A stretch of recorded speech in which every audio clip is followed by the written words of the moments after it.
ای که یادت از همه پیر و جوان دل می رو باید، به هوای کوی تو هر لحظه دل در می گشاید.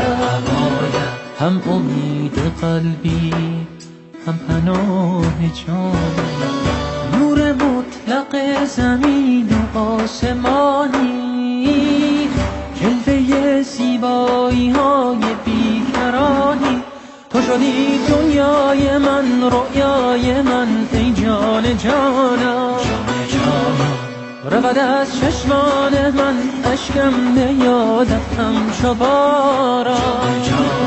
با تو در امانم ای امید جانم، بی تو بی پناه و بی نام و نشانم. بی تو در تاریکیم راهی ندانم.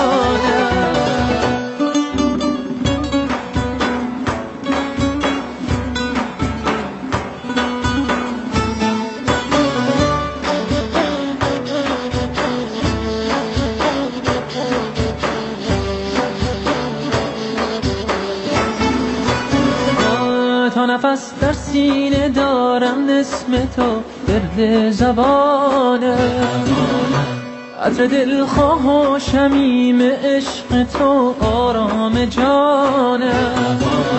نور بیکرانی لطف جاودانی، من گنهکارم ولی تو مهربانی.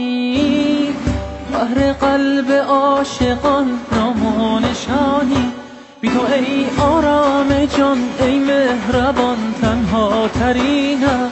تا ابد در کوی تو عاشق ترین فرد زمینم. یاد تو توانم جز تو من ندانم، ای امید و آرزوی جاودانم. باعث آرامش روح و روانم.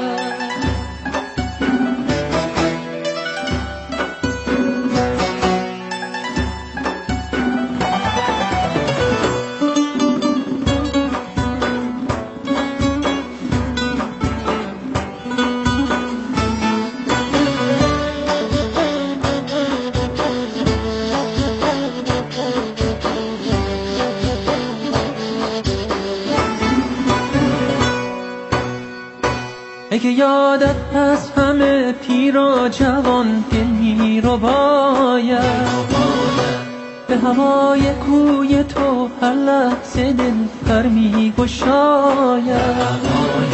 هم امید قلبی هم پناه جان، نور مطلق زمین و آسمانی، جلوه زیبایی های بیکرانی. تو شدی دنیای من، رؤیای من، ای جان جانم. رود از چشمان من اشکم به یادت همچو باران.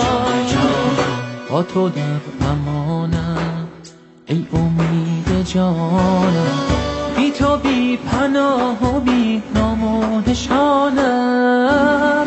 بی تو در تاریکیم راهی ندانم، بی تو در تاریکیم راهی ندانم.